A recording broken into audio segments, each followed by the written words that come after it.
17 ოქტომბერს სახელმწიფო ახალგაზრდული პოლიტიკის დოკუმენტზე დაყრდნობით შექმნილი სამოქმედო გეგმის საბოლოო ვარიანტი დამტკიცდა. უწყებათა შორის საკოორდინაციო საბჭომ სამოქმედო გეგმა კოორდინირებული მუშაობისა და შენიშვნების გათვალისწინებით შექმნა. სამოქმედო გეგმაში შემავალი 208 პროექტი უახლოეს მომავალში დასამტკიცებლად საქართველოს მთავრობას წარედგინება. ვრცლად ერეკლე ცოთანიძე ამბობთ. სახელმწიფო ახალგაზრდული პოლიტიკის დოკუმენტზე დაყრდნობით შექმნილი სამოქმედო გეგმის საბოლოო ვარიანტი დამტკიცდა.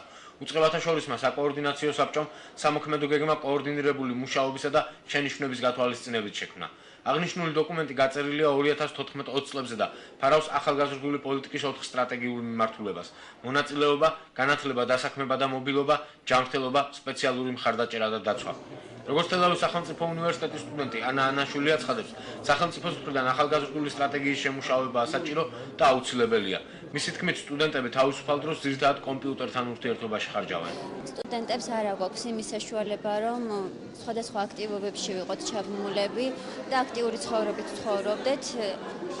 ლექციების შემდეგ უმეტესობა ან ლექციებისთვის ემზადება და სწავლობს რამეს, ან უბრალოდ კომპიუტერთან არის მიჯაჭვული, რაც ძალიან ცუდია. ფიქრობ, სახელმწიფო მეტი ყურადღება უნდა დაუთმოს ახალგაზრდების კულტურულ, სპორტულ ღონისძიებებში ჩაბმას.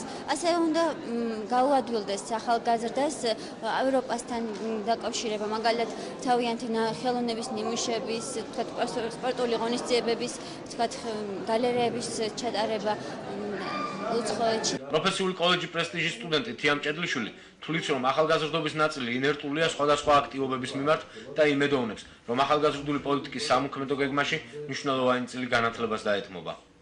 არ არის ისეთი აქტიური ახალგაზრდობა. მინდა რომ უფრო აქტიური იყოს საგანმანათლებლო კუთხით, უფრო განვითარებულები იყვნენ. ხდებოდეს რაღაცა შემეცნებითი, კულტურული ღონისძიებები, იღებდეს რაღაც საქველმოქმედო დატვირთვას.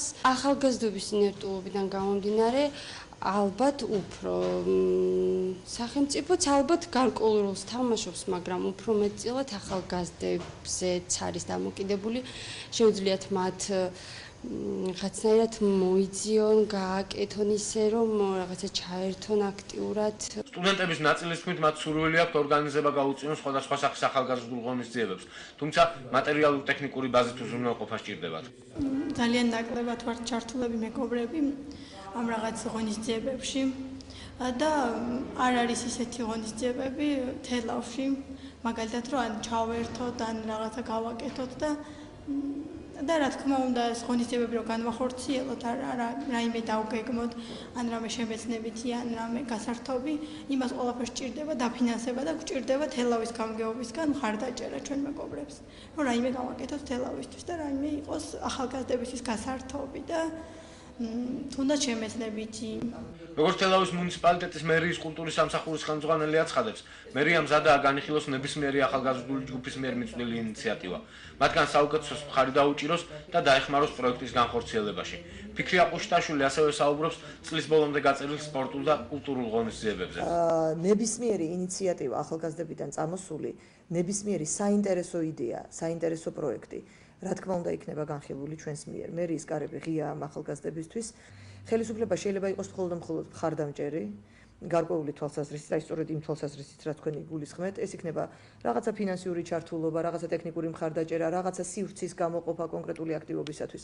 თორემ ახლა დაგეგმო დისკოტეკა, ლიტერატურული საღამო, ან თქვათ თუნდაც რაღაც ესეთი თავყრილობა, ეს არის მათგან წამოსული ინიციატივა.